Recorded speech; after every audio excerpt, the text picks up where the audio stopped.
उपचुनाव कहाँ हो रहा है? उत्तर प्रदेश में। बिल्कुल, आप उत्तर प्रदेश में बैठे हैं, आपने उम्मीदवार उत्तर प्रदेश में ही उतारे हैं। नहीं, नहीं हो रहा है चुनाव। अच्छा। गुंडागर्दी हो रही है। आप पहली बार देख सकते हैं मीरापुर और कुंदरकी में कि बैरिकेडिंग लगाए गए गांव के बाहर। जो मुस्लिम बाहुल्य गांव है, जो दलित बाहुल्य गांव है, उनके बाहर बैरिकेडिंग लगाए गए कि ना कोई बाहर से अंदर आ सकता है, ना अंदर से बाहर जा सकता है। ऐसा तब होता है जब आपातकालीन जैसी स्थितियां हो जाती है। लोकतंत्र का के इतिहास में सबसे बुरे दिनों में से एक होगा जो उत्तर प्रदेश में हो रहा। मुख्यमंत्री अपनी कुर्सी बचाने के लिए, अपनी साख बचाने के लिए गुंडई पर उतर गए। आजाद समाज पार्टी के नेता और नगीना से सांसद भी जुड़ गए हैं आज के इस उपचुनाव में। उनकी भी साख दांव पर, क्योंकि सीसामऊ को छोड़कर सभी जगह उन्होंने काफी मेहनत की, अपने उम्मीदवारों को वो लड़वा रहे हैं। तो उनसे भी हम बात करेंगे कि कैसे वो इस उपचुनाव को देख रहे हैं। चंद्रशेखर आजाद जी, स्वागत है आपका। ये उपचुनाव कितना महत्वपूर्ण, और अब सुबह से जो आप घटनाक्रम देख रहे हैं कि एक के बाद एक आरोप लगाए जा रहे हैं, क्या आपने भी कहीं कुछ ऐसा देखा? आप क्या कहेंगे व्यवस्थाओं को लेकर? धन्यवाद आपका। उपचुनाव कहाँ हो रहा है? उत्तर प्रदेश में। बिल्कुल, आप उत्तर प्रदेश में बैठे हैं, आपने उम्मीदवार उत्तर प्रदेश में ही उतारे हैं। नहीं, नहीं हो रहा है चुनाव। अच्छा। गुंडागर्दी हो रही है। अच्छा। डरी हुई सरकार जनता के मतों के साथ लूट कर रही है। और लूट भी नहीं, मैं इसको डकैती कहूंगा। पहली बार आजादी के इतने सालों बाद आप पहली बार देख सकते हैं मीरापुर और कुंदरकी में कि बैरिकेडिंग लगाए गए गांव के बाहर। जो मुस्लिम बाहुल्य गांव है, जो दलित बाहुल्य गांव है, उनके बाहर बैरिकेडिंग लगाए गए कि ना कोई बाहर से अंदर आ सकता है, ना अंदर से बाहर जा सकता है। ऐसा तब होता है जब आपातकालीन जैसी स्थितियां हो जाती है। कोई बूथ पे जाता है, उसकी पर्ची छीन लेते हैं। कोई सवाल करता है, उसको लाठी मार देते हैं। उसका वो रिकॉर्ड करने को होता है फोन। नहीं चंद्रशेखर जी, ये आरोप ऐसे ही है या फिर आप कुछ इलाके बताएंगे, कुछ नहीं, बूथ नहीं, बताएंगे जहां पर ऐसी आपको कोई शिकायतें मिली? हवाई कोई हवाई पहली बात, मैं एक जिम्मेदार संवैधानिक पद पे हूँ। बिल्कुल। दूसरी बात, मैं आजाद समाज पार्टी का, भीम आर्मी का एक कार्यकर्ता हूँ। लोकतंत्र में, संविधान में भरोसा रखता हूँ। और तीसरी बात, वकील हूँ। कि थोड़ा किशनपुर और 12-13 ऐसे गांव मैं आपको बता दूंगा जहां पे पुलिस मुसलमानों को, दलितों को वोट ही नहीं डालने दे रही है। बैरिकेडिंग लगा के, पुलिस को कोई अधिकार नहीं। इलेक्शन कमीशन ने गाइडलाइन जारी की है कि पुलिस पर्ची नहीं चेक कर सकती सड़क पे चलते हुए आदमी। ये काम जो उसके लिए पीठासीन अधिकारी, उनकी टीम है, वो जांच कर सकते हैं सही है गलत है। लेकिन पुलिस बकायदा पर्ची सही होने के बाद, आधार कार्ड होने के बाद, पहचान पत्र होने के बाद पर्ची फिर छीन लेती है और गाली देके, धक्का देके भगा देती है। बैरिकेडिंग, मैंने आपसे कहा ना, बैरिकेडिंग ये सत्ता में बैठी सरकार ने बैरिकेडिंग जनता के मतों का प्रयोग ना हो इसलिए लगाए हैं। ये अपराधियों पे बैरिकेडिंग लगा सकते, ना अपराध पे, ना गुंडा तंत्र पे। लेकिन आज जो पुलिस जो है और एडमिनिस्ट्रेशन जो भाजपा के एजेंट बन के काम कर रहे हैं, ये भी किसी से छिपा नहीं। मैं बहुत गंभीरता से कह रहा हूँ कि कुंदरकी में मेरे पास, अब अगर आप कहोगे तो मैं आपको दिखा दूंगा, 50 रिकॉर्डिंग ऐसी है जिसमें गांव से फोन आए और वहां के पदाधिकारी ने रिकॉर्ड करके मुझे भेजा कि भैया देखिए, वोट नहीं डालने दे रहे हैं, वोट का प्रयोग ही नहीं करने दे रहे हैं, गांव घर से बाहर नहीं निकलने दे रहे हैं, कैमरे बंद करवा दिए, फोन बंद करवा दिए, बैरिकेडिंग लगा दिया है, आंखें दिखा रहे हैं, लाठी चला रहे हैं। क्या करें समझ नहीं आ रहा। हम अपनी वोट का प्रयोग करना चाहते हैं। लोकतंत्र की हत्या करने वाली भारतीय जनता पार्टी की उत्तर प्रदेश की सरकार, अगर आपने विकास किया है, अगर आपने काम किया, तो काम के आधार पर चुनाव होने दो ना। फिर मैंने उस दिन भी कहा था, कुदर की निष्पक्ष चुनाव होने दो ना। अगर आप ईमानदार हैं, आप लोकतंत्र पर भरोसा रखते हैं। सर, आपने एक बहुत बड़ा दावा किया कि 50 ऐसे आप रिकॉर्डेड कॉल है आपके पास जहां पर ऐसी शिकायतें मिली हैं, वीडियो और ऑडियो आपके पास आप सबूत के कहो तौर मैं पर। लेकिन सुनवा दूं? आप नहीं कहो नहीं, मैं बिल्कुल सुनवा सर। दूं? बिल्कुल बिल्कुल, लेकिन मैं ये कहूंगी कि इन साक्ष्यों के आधार पर आप चंद्रशेखर आजाद क्या करेंगे? और क्या ये सिर्फ कुंदरकी का हाल है या फिर मीरापुर और बाकी जगहों से भी आपको कोई ऐसी शिकायत मिली है? वहां का भी गाजियाबाद, हाल क्या आपने देखा? कुंदरकी, हाँ। मीरापुर, हाँ। सीसामऊ, जहां हमारा प्रत्याशी नहीं है, वहां के लोग भी हमारी टीम को फोन करके कह रहे हैं कि आप हमारी मदद करा दो, ये लोकतंत्र का गला घोटा जा रहा है, ये लोकतंत्र में डकैती हो रही है, आप हमारी मदद करा दो, हमें वोट डालने नहीं दिया जा रहा, हमें आपसे बहुत उम्मीद है। और मीरापुर में तो आप देख लो, क्योंकि रात से जैसे दलित मजाकता एकजुट हुआ था, तो मुस्लिम समाज ने ये मन पर तैयार कर लिया कि भाजपा को आजाद समाज पार्टी रोक सकती है, इसलिए वो बड़े पैमाने पे शिफ्ट होने लगा। जैसे एडमिनिस्ट्रेशन को, पुलिस को इसकी जानकारी मिली, तब से ही रात से गुंडागर्दी, 50 कार्यकर्ता तो उठा लिए हमारे हमारे प्रत्याशी जो है, उनके भाई, उनके परिवार के लोग, वो उनको नहीं निकलने दे रहे हैं, और भाजपा के लोग 30-30 गाड़ी लेके घूम रहे हैं,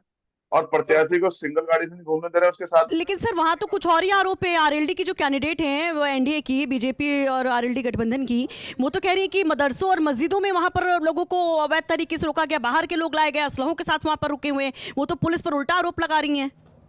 अब मैं आपको क्या कह रहा हूँ, उल्टा चोर कोतवाल को डांटे। अगर ऐसा हुआ तो पुलिस कहाँ थी? और अगर कहीं किसी मदरसे में या कहीं भी अगर आपको किसी मंदिर में कोई ऐसी जगह पता लगे, तो जाओ पुलिस को भेज के पकड़वा दो। जहां अवैध हथियार वाले रुके, कौन अवैध हथियार रख लेगा? सत्ता वाले रखे में अवैध हथियार। अभी मैं कल गया था नोएडा में, सत्ता में बैठे लोगों ने गोली चलाई, मार दिया एक दलित समाज का बच्चा, गोली चला के अवैध हथियार से मारा। पुलिस भी कह रही है अवैध हथियार किसके पास है? सरकार बिना सत्ता संरक्षण के अवैध हथियार रखे जा सकते हैं क्या? जहां मदरसों में पढ़ाई हो रही है वहां अवैध हथियार है, और जहां आपके 30-30 लोग खड़े होकर गुंडागर्दी कर रहे हैं, पर्चा फाड़ रहे हैं, लोगों को वोट नहीं डालने दे रहे हैं। आप बोली परसेंटेज से आइडिया लगा लेना, मेरी पत्रकार सीनियर बहन, आप वोटिंग परसेंटेज से आइडिया लगा लेना। अगर कहीं 10, कहीं 20, कहीं 25% पोलिंग ना हुआ तो आप मुझे बता देना। इन्होंने लूट करने का, वोटों की लूट करने का, और लोगों के मत को डराकर, उस मत को ना देने का जो है, एक तरफ तो इलेक्शन कमीशन का लोकतंत्र का पर्व, फोन क्यों नहीं उठा रहा है? मैंने जिलाधिकारी को 4 फोन कर लिए, मैं आपके सामने फोन मिला देता हूँ। अगर आपको ना मुरादाबाद के भरोसा हो, जिलाधिकारी फोन नहीं उठा रहे हैं? मुरादाबाद के सर? मुरादाबाद के जिलाधिकारी, ये मैं आपको फोन मिलाता हूँ, ये डीएम मजिस्ट्रेट, आप देख लो। मैंने इनको 3-4 नंबर तो फोन बिजी है कर अभी। लिए, ये मुजफ्फरनगर के डीएम। अच्छा अच्छा, मुजफ्फरनगर के डीएम को मिला रहे हैं आप फोन? अच्छा कि थोड़ा में गांव के लोग सड़क पे आ गए। अच्छा। तो ये देखिए, चंद्रशेखर आजाद हमारे साथ लाइव जुड़े हुए हैं और ये कह रहे हैं कि कुंदरकी हो चाहे मीरापुर हो, वहां पर बहुत घपलेबाजी हो रही है, और 50 से ज्यादा वो कॉल रिकॉर्ड्स और ऑडियो हम वीडियो किसे कहें? रिकॉर्ड्स की। हम हाँ किसे कहें हाँ सुषमा जी? हाँ जिलाधिकारी को कह सकते हैं, आरओ को कह सकते हाँ हैं, एसएसपी को कह हाँ सकते हैं, डीआईजी आईजी को कह सकते हैं, कमिश्नर को कह सकते हैं। और जब अधिकारी फोन ही उठाएंगे तो किसे कह सकते हैं? अगर हम खुद जाएंगे तो ये कहेंगे कि साहब देखो चुनाव प्रभावित कर रहे हैं। मैं कुछ देर इंतजार करूंगा लगभग 12 बजे, और अगर सरकार के आदेश पे रवैया जो पुलिस ने और एडमिनिस्ट्रेशन ने भाजपा का एजेंट बन के जो निभाया जा रहा ना बंद हुआ, तो मैं जिला मुख्यालय पे जाके मुजफ्फरनगर में जाकर धरना दूंगा। हम इतने कमजोर बड़ी नहीं है, खबर है, हम तो चंद्रशेखर लोकतंत्र को आजाद मानते ने हैं। बड़ी चेतावनी दे दी है। कह रहे 12 बजे तक का ही यहाँ पर वक्त है, डेडलाइन ये है। अगर ये अधिकारी नहीं जिलाधिकारी जागते हैं। मुजफ्फरनगर। हाँ हाँ, देखिए आप हमारे इस पे लाइव पर ही वो कॉल कर रहे हैं नमस्कार, मुजफ्फरनगर जिलाधिकारी को, और ये कह रहे फोन नहीं मैं उठा रहे चंद्रशेखर वो वहां आजाद पर। बोल रहा हूँ। मैं आपको तीसरी चौथी बार कॉल कर रहा हूँ। ये किथोड़ा में, किशनपुर में जो पुलिस जो गुंडागर्दी कर रही है, क्या इस आधार पर चुनाव हो जाएगा? आप आपके संज्ञान में आ गया ना? आप देखिए ना, अगर वोट का प्रयोग ना चाहिए तो आपके ऊपर ये सवाल हो जाएगा। सर अभी आपके अध्यक्ष ने मुझे बताया जो यहाँ पे जिलाध्यक्ष, मैं जा रहा हूँ। मैं आपसे आग्रह करता हूँ, वोट पड़ने दीजिए। क्या तो जनता भाजपा को वोट दे रही हो, लेकिन कम से वोट तो पड़ने दीजिए। जिसको देना हो तो दे हमारा। पुलिस पर्चा क्यों देख रही है? आप तो इलेक्शन कमीशन गाइडलाइन जानते हैं ना, पुलिस पर्चा बैरिकेडिंग क्यों लगाए? ककरौली में, किथोड़ा में, किशनपुर में। हेलो, महिलाएं रो रही हैं, पुलिस लाठीचार्ज कर रही है, ये जिलाधिकारी साहब ये ठीक नहीं। ऐसे तो लोकतंत्र कहते हैं। ये मेरा अपना नंबर। ठीक, मैं जा रहा हूँ। चलो चले जाइए, चलो।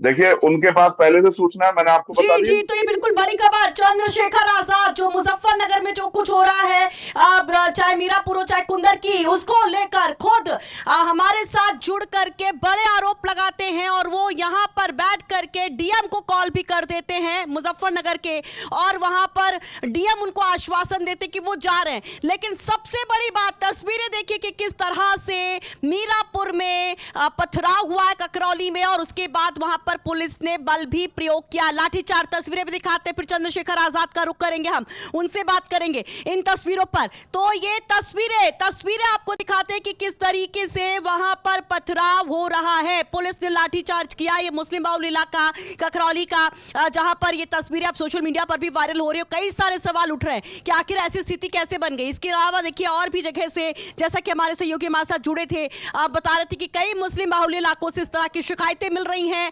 वहां पर कि उनको वोट नहीं डालने दिया जा रहा है, कहीं पर चेकिंग के नाम पर परेशान किया जा रहा है। सोशल मीडिया प्लेटफॉर्म पर बहुत सारे वीडियोस ऐसे वायरल हो रहे हैं। फिलहाल ये स्क्रीन पर तस्वीरें आप देख रहे हैं कि किस तरह से यहाँ पर माहौल मुजफ्फरनगर में मीरापुर सीट, जो सबसे बहुत महत्वपूर्ण सीट है, वहां पर हंगामा कर रही भीड़ को पुलिस ने दौड़ाया है। भारी पुलिस फोर्स के साथ एसएसपी मौके पर पहुंचे। हमारे साथ चंद्रशेखर आजाद लगातार बने हुए। चंद्रशेखर जी, ऐसी तस्वीरें अगर चुनाव के दिन सामने आती तो क्या कहेंगे जी? आप सुषमा जी मुझे बताओ, जनता क्यों हंगामा कर रही है? जनता तो वोट डालने जा रही है, क्यों हंगामा कर रही है बताइए आप? क्योंकि पुलिस जाने नहीं दे रही है, पर्ची छीन रही है, लाठी मार रही है, इसलिए हंगामा हो रहा है। और इस पे भाजपा के नेता उल्टा आरोप लगाते हैं। आप ये मेरी बात को जानो, ये लोकतंत्र का के इतिहास में सबसे बुरे दिनों में से एक होगा जो उत्तर प्रदेश में हो रहा। मुख्यमंत्री अपनी कुर्सी बचाने के लिए, अपनी साख बचाने के लिए गुंडई पर उतर गए। मैं आपको फिर कह रहा हूँ, जनता सब देख रही है, जनता बेवकूफ नहीं है, जनता इस दमन को देख रही है। और मैं फिर कहूंगा, मैं मुख्यमंत्री से आग्रह करता हूँ कि निष्पक्ष चुनाव कराने की हिम्मत क्यों नहीं जुटा पा रहे? निष्पक्ष चुनाव कराइए ना, निष्पक्ष चुनाव कराइए। पुलिस जो है, पुलिस का काम नहीं कर रही, पुलिस जो है भाजपा के एजेंट का काम कर रही है। ये लोकतंत्र में खतरनाक है। अविश्वास लोगों में आ जाएगा तो लोग वोट ही नहीं डालने जाएंगे। फिर इतना सर, ये तो आरोप और जो तस्वीर है उस पे, लेकिन चंद्रशेखर आजाद का अभी का आकलन क्या कह रहा है? अभी क्या आपने हार मान ली है? हाँ, या फिर अभी आपको उम्मीद है? हाँ, मेरा नाम आजाद है। हाँ, मैंने कभी हारना नहीं सीखा। मैं आपको एक बात कहता हूँ, कितना जोर लगा ले सत्ता में बैठे लोग, जब अगर पोलिंग होगा तो आप मेरी बात को रखना, आजाद समाज पार्टी बहुत अच्छे मतों जीतेगी। और जिस तरह का जुल्म आज मुसलमानों पे किया जा रहा है, सिर्फ उनके वोट के अधिकार को रोकने के लिए, इनको जान से मार दो, इन पे गोलियां चला दो, इनके जीने का अधिकार छीन लो, इनके वोट का अधिकार छीन लो। ये नागरिक नहीं है देश प्रदेश के, देश के। ये गुंडागर्दी कर रहे हैं सबके साथ, सबके विकास की बात करने वाले। ये है आपकी इंसानियत, ये है आपका लोकतंत्र, ये है आपकी सत्ता। शर्म करनी चाहिए सरकार को, और नहीं शर्म कर सकती तो मैं आप फिर ये कहूंगा कि इससे अच्छा तो जिलाधिकारी जी को सर्टिफिकेट सीधे भारतीय जनता पार्टी के प्रत्याशियों को दे देने चाहिए। चुनाव कराने में इतना समय खर्च करना, इतनी एनर्जी खर्च करना, हमसे पूछो जिन्होंने रात भर जाग के हमारे कार्यकर्ता हमने एक वोट को तैयार किया, आज आप वोट नहीं डालने दे रहे। ठीक है, मैंने पहले कहा था, 5 दिन पहले आपके यहाँ भी कहा था कि वहां कुंदरकी में राशन डीलरों के जरिए आधार कार्ड रख लिए लोगों के, और जब वोट डाल जाएंगे तो डालने देंगे, आपका आधार कार्ड है नहीं, और इससे फर्जी वोट होगी। ये जो पर्ची पुलिस छीन रही है ना, आप देखना 4 बजे के बाद पोलिंग परसेंटेज चेक कर लेना आप, 3 बजे 3:30 बजे के बाद यही पर्चियों से पुलिस वोट गिरेगी। सरकार को आप मेरी बात याद रखना, लास्ट के 1-2 घंटे में इतने पोलिंग परसेंटेज पोलिंग होगा जितना 4 घंटे में नहीं होगा। मैं आपको गारंटी देता हूँ, ना हो तो आप चेक करवा लेना। मैं 12 बजे इंतजार करूंगा। नहीं अगर सरकार इस दमन को रोक पाई, नहीं इलेक्शन कमीशन रोक पाया, बहरा गूंगा स्वयं इलेक्शन कमीशन नहीं रोक पाया, तो मैं खुद जाके मुख्यालय पर धरना दूंगा। अपने लोगों के मत के अधिकार को, बाबा साहब के 4 बच्चे कुर्बानी से हमें मिला, ऐसे नहीं जाने देंगे हम लोग। हाँ, हाँ, ठीक है चंद्रशेखर जी, बहुत बहुत शुक्रिया।